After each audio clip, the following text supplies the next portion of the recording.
मैं ज्योतिर्विद डॉक्टर गजेंद्राचार्य, प्रकाशक विशाल ज्योतिष कार्यालय, 20-30/3 बोधगया मठ, बैजनाथा कमच्छा वाराणसी से यूट्यूब चैनल के माध्यम से अपने सभी सब्सक्राइबर लोग के लिए तथा संपूर्ण देशवासियों के लिए अपनी 25 रचनाओं में यह स्वर्णिम रचना बृहद ज्योतिष रहस्य है, जो कि 5151 पृष्ठों में 5005 कुंडलियों से युक्त शुद्ध हिंदी भाषा में 5 खंडों में विभक्त है। इस ज्योतिष महाग्रंथ बृहद ज्योतिष रहस्य को इतने कलम अर्थात 525 कलम से मेरे द्वारा रचना हुई है।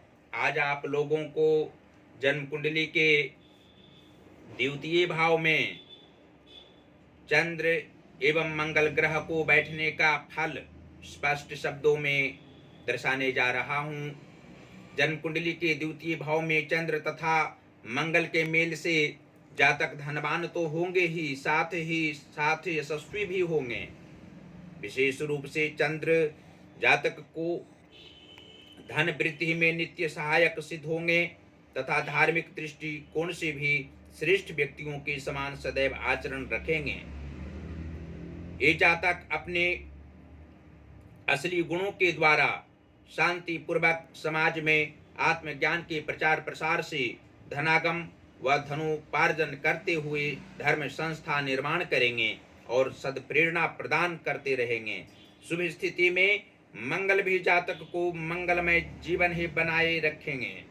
मांगलिक दोष यहाँ किसी भी दृष्टि से नहीं होता है, बल्कि धन संपदाओं का स्थान समाज में कितना मिले इसके लिए मंगल अपने वक्री सभी ग्रहों के संयोग से निर्णय देता है। ऐसे भी कुंडली में द्वितीय स्थान को धन स्थान कहते हैं। ये दोनों ग्रह ज्यादातर जीवन में अलग अलग प्रभाव प्रदान करते हैं। इससे जातक को संघर्ष विशेष रूप से करना पड़ता है, लेकिन आयु के 45वें वर्ष से 66वें वर्ष तक हर तरह से धनागम उत्तम तथा लोक व्यवहार में सदा सम्मान और नए उद्योग में अत्यधिक सफलता मिलेगी। मृत्यु पर्यंत सुंदर व्यवहार एवं कलाओं से युक्त अवश्य ही ये जातक रहेंगे। युवावस्था में हनुमान जी की पूजा व आराधना अवश्य ही करनी चाहिए। अपने धन का दुरुपयोग ये जातक नहीं कर सकते, और यह भी स्पष्ट शब्दों में आप लोग जान सकते हैं कि जन्म कुंडली के एकादश भाव के स्वामी गुरु बृहस्पति हूँ तथा पंचम भाव अर्थात विद्या व संतान भाव के स्वामी बुध ग्रह हो, तो द्वितीय भाव स्थित चंद्र एवं मंगल के प्रभाव से जातक को लाभ प्राप्त करने की इच्छा प्रत्येक कार्यों में निरंतर रहा करती है। कोई ऐसा कार्य ये जीवन के किसी भी भाग में नहीं करते हैं जिसमें लाभ की संभावना प्रबल हो, और पुत्र सुख प्राप्त होना इन्हें निश्चित है। इनकी इच्छाओं के अनुरूप चलने वाले पुत्र होते हैं। पुत्र की भावनाओं का सम्मान ये जातक हर अवस्था में करने वाले होते हैं।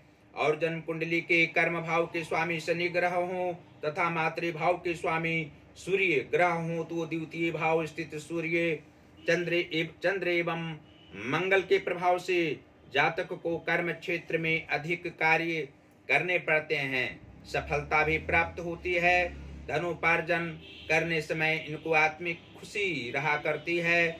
धन का अभाव किसी भी काल में नहीं रहता है। सहयोगी जनों के द्वारा सहयोग प्रतिकूल वेला में भी प्राप्त होना स्वाभाविक बात होती है। मातृ सुख अवश्य होता है, लेकिन माता की भावनाओं का सम्मान भी अत्यधिक रूप में करने वाले अंतावस्था तक होते हैं। इनकी माता को शारीरिक कष्ट जीवन के उत्तरार्ध भाग में ज्यादा रहा करता है, और अपनी माता को सेवा शुश्रूषा करने में ये जातक अग्रसर रहा करते हैं।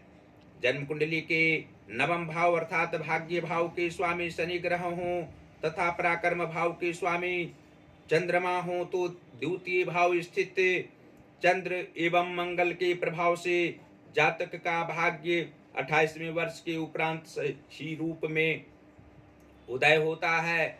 जीवन के उत्तरार्ध भाग में भी चंद्र एवं मंगल के प्रभाव से जातक को मानसिक कष्ट नहीं रहा करता है। धन संपदाओं की प्राप्ति अंत अवस्था तक इनके द्वारा इनके विचारों के प्रभाव से होते रहना स्पष्ट है। पराक्रम की भावना भी इनमें रहा करती है।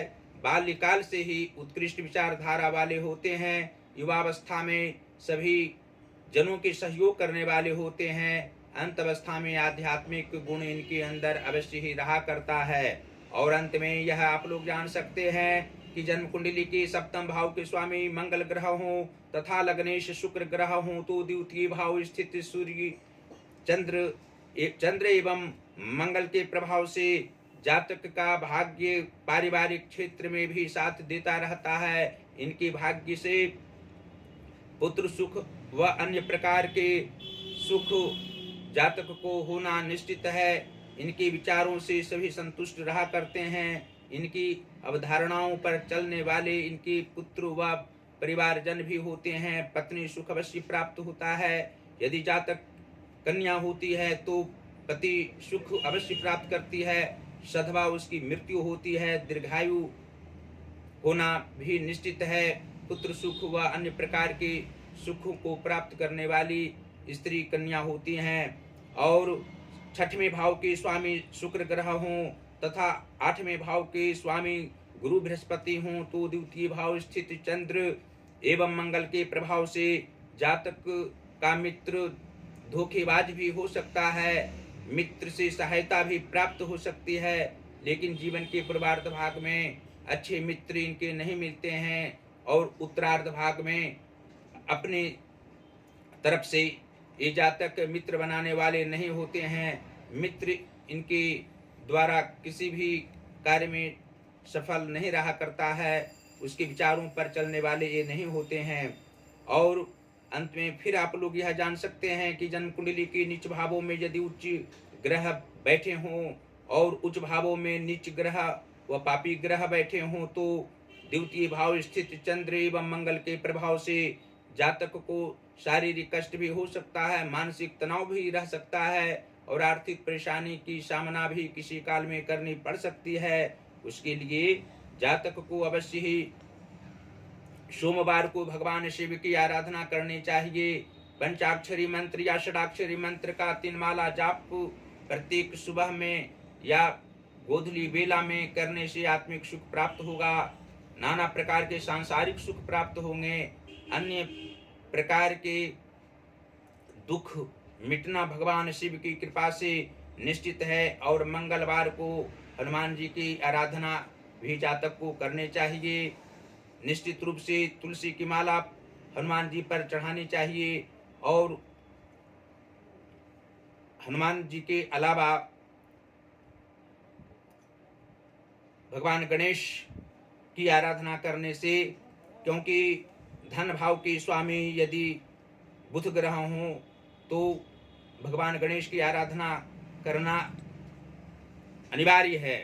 चंद्र और मंगल द्वितीय भाव में होने से जातक को आत्मिक सुख प्राप्त होगा। यदि भगवान की आराधना करें, मंगल का व्रत रखें और भगवान गणेश की आराधना करें तो। अंत में इस ज्योतिष महाग्रंथ बृहद ज्योतिष रहस्य को मंगवाने के लिए आप लोगों को अवश्य ही कहेंगे अपने अपने घर द्वार में इस महाग्रंथ को यदि आप लोग रखेंगे, पुस्तकालय में रखेंगे या किसी भी विद्यालय में इसको रखने पर जो भी व्यक्ति इसका अध्ययन, जो भी पाठक अध्ययन करेंगे, अवश्य ही ज्योतिष शास्त्र का बृहद रूप से ज्ञान प्राप्त होगा। किसी ज्योतिषी से पूछने की आवश्यकता नहीं पड़ेगी। ज्योतिर्विद की भांति जातक इसको पढ़कर आत्मज्ञान प्राप्त कर सकता है और अनेकों व्यक्तियों का कल्याण करना निश्चित रूप से ज्योतिषी दृष्टिकोण से समझना चाहिए। और हम प्रकाश की ये कार्य भी करते हैं। हिंदी का पुस्तक यहाँ से प्रकाशित करा सकते हैं, संस्कृत का पुस्तक प्रकाशित करा सकते हैं, इंग्लिश का बुक प्रकाशित करा सकते हैं। हमसे सीधा संपर्क आप लोग कर सकते हैं। जो पहला नंबर है व्हाट्सएप नंबर 94 51 22 87 और 47। दूसरा नंबर है जो हमारा पेटीएम नंबर है 88 40 76 17 और 92। इसमें इंस्टाग्राम पर भी हमारा ज्योतिष महाज्ञान जो अकाउंट है उसको अवश्य आप लोग देखें। अपनी 25 रचनाओं में 18वीं रचना वाक्य उपदेश जो 3333 वर्णानुक्रम वाक्यों में उद्धृत है, एक एक वाक्य प्रत्येक दिन हम उसमें वीडियो बना कर दे रहे हैं। आप लोग अवश्य ही उसका लाभ उठावें, ज्ञान अर्जित करें। फेसबुक पर भी हमारी सभी वीडियो को आप लोग अवश्य देखें। फेसबुक की आईडी है गजेंद्राचार्य ज्योतिर्विद। इस आईडी को खोलेंगे तो अवश्य ही हमारी वीडियो को आप लोग फेसबुक पर देख सकेंगे। यूट्यूब पर जो ज्योतिष महाज्ञान हमारा चैनल है उसको सब्सक्राइब करें, घंटे का बटन अवश्य दबाएं और निश्चित रूप से शेयर भी हमारी वीडियो को आप लोग करते रहें। भगवान शिव महादेव देवादिदेव महादेव की कृपा आप लोगों पर अवश्य बरसती रहेगी। माता अन्नपूर्णा की कृपा अवश्य ही रहेगी और संकट मोचन का भी आप लोग का आशीर्वाद निश्चित रूप से सभी विघ्न बाधाओं को दूर करने वाला रहेगा। हमारा आशीर्वाद और हमारी दुआएं आप लोग के साथ में सदैव निरंतर रहेगी। शुभकामनाओं के साथ धन्यवाद।